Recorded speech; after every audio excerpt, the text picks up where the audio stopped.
Hey everybody, this is Victor with Master Book Flippers.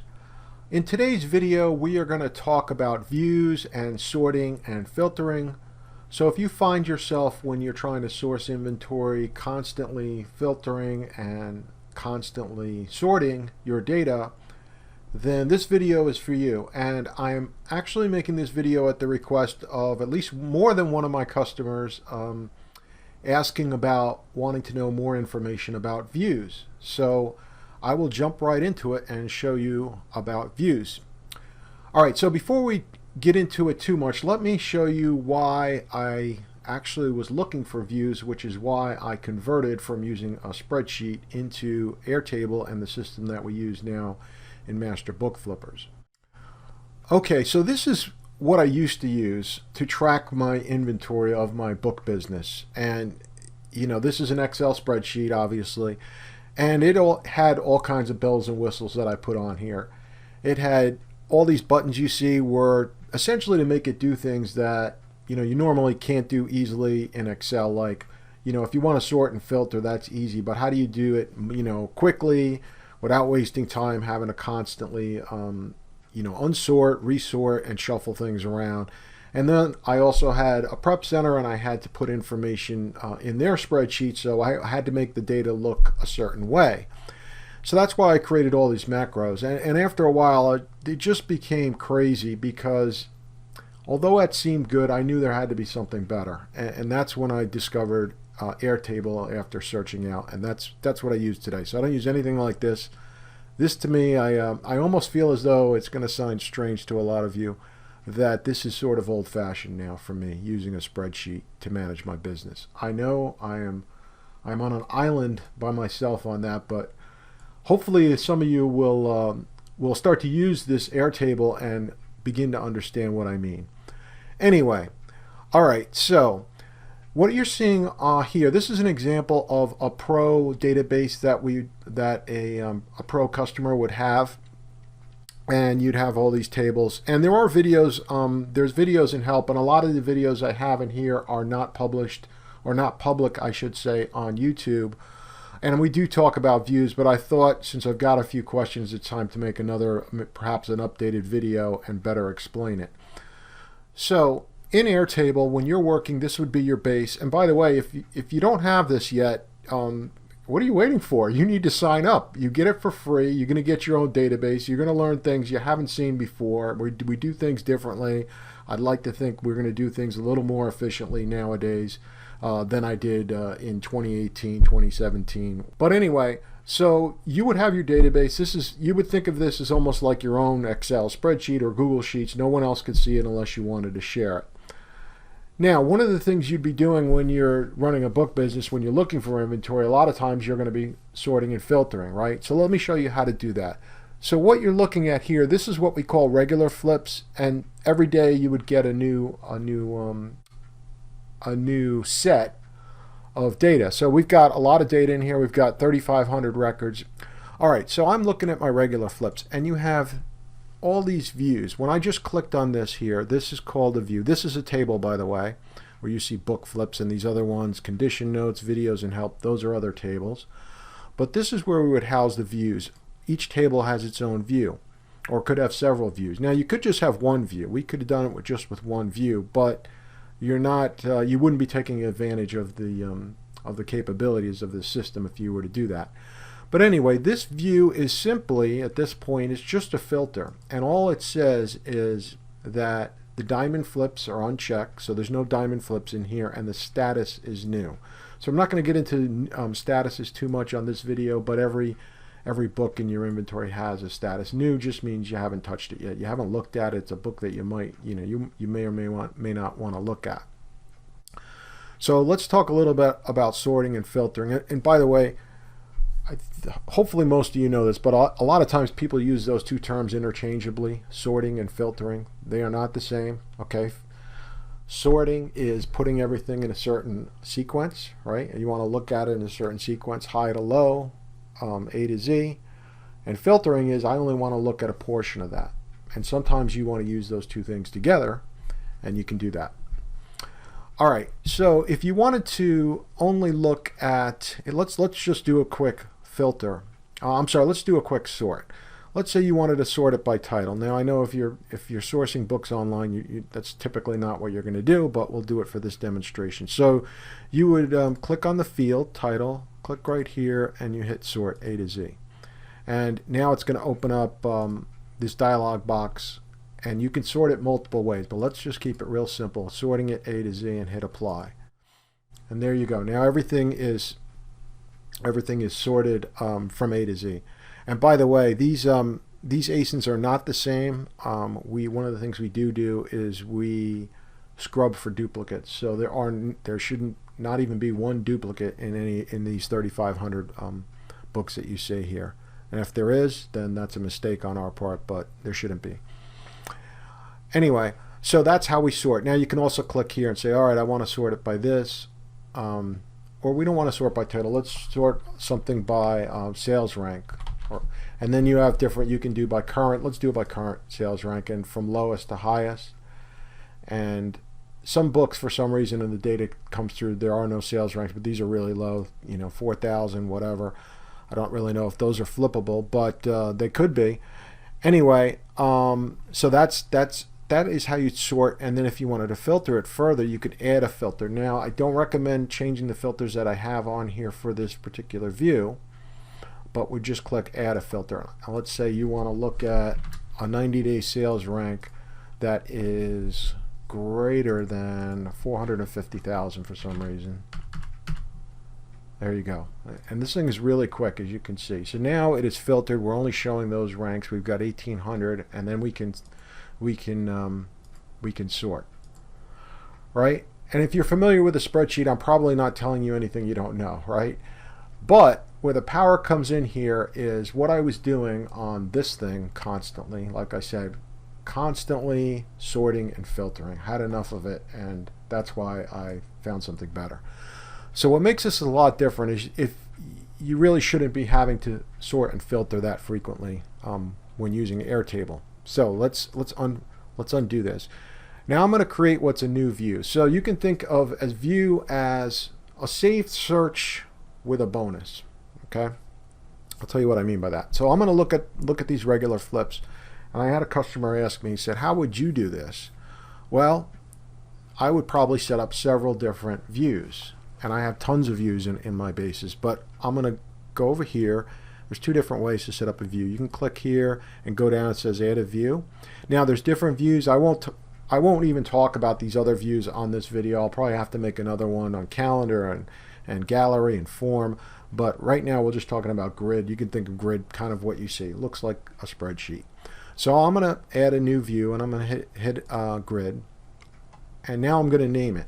So the name, you should put the name with whatever type of filter you're going to do. Or what do you want to filter out? I'm going to put down low ranked books, or just put low rank with high cost.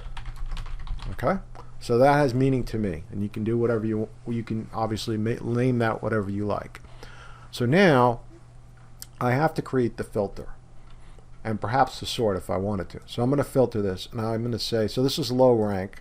So I'm going to put in sales rank. Let's do the 90-day sales rank, and I want to say that it's going to be less than, everyone might have a different definition of low, right? I'm going to put 150,000 though. Okay, we got 407 in today's that are, what are they? Below 150,000. Now we're going to add another filter and say, and what did I say? High cost, and the lowest, sorry, not the lowest, the used price. Used price is greater than, again, everyone's going to have a different definition of high cost, but I'll put $25. And we've got 193 in here. And the other filter we should put on here is these are not diamond flips, so we'll put in diamond. Sorry, we'll leave that unchecked, and then we'll also put in the status, which would be new. So these are books we haven't looked at yet.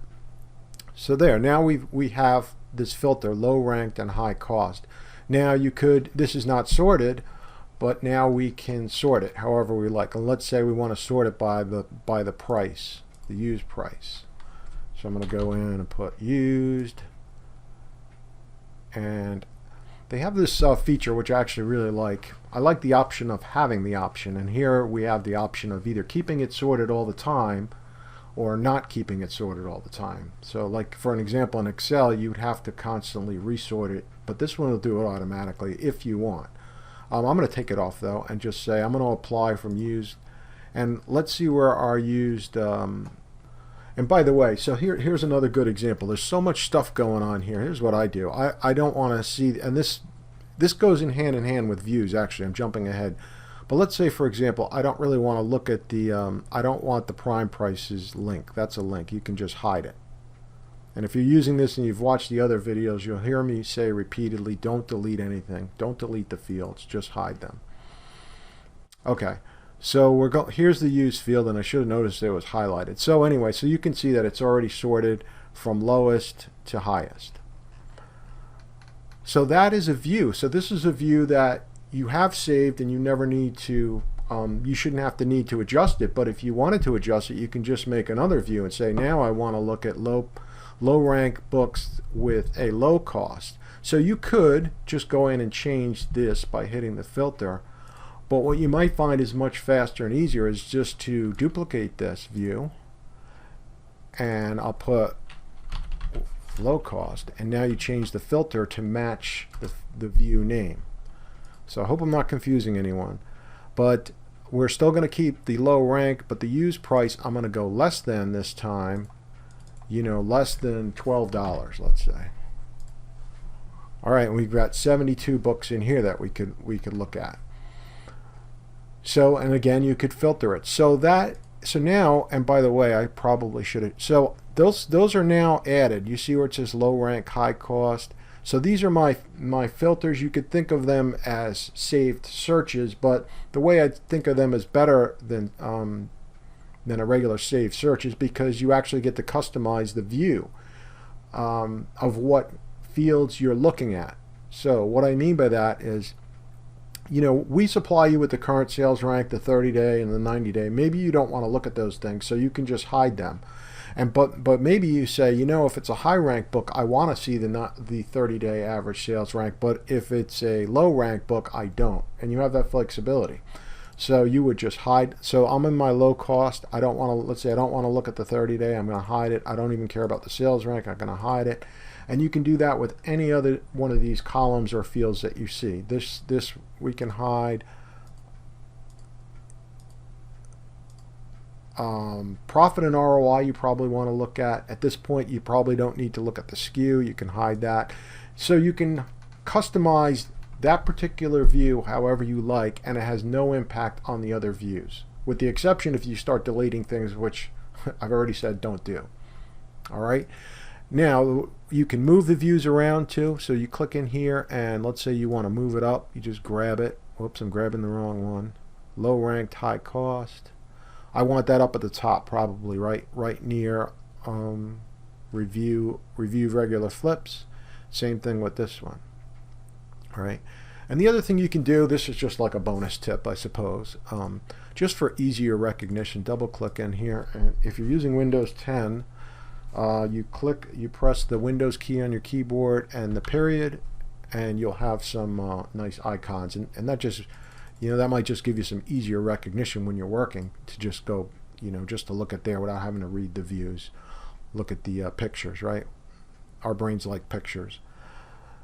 So you can make as many views as you want, and you can get to them quickly, and you can immediately see the data the way you want to see it, filtered, sorted, with certain columns hidden, certain columns visible, and you can move them around. I don't think I even talked about that, but you can move them around however you like. Let's say you wanted the 90-day average sales right next to the title for some reason. You can do that.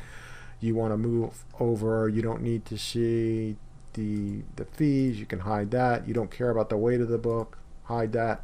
Hopefully you're getting the picture on how this works. Now, I just shared with you doing views for book research, but you can make views on anything that you want.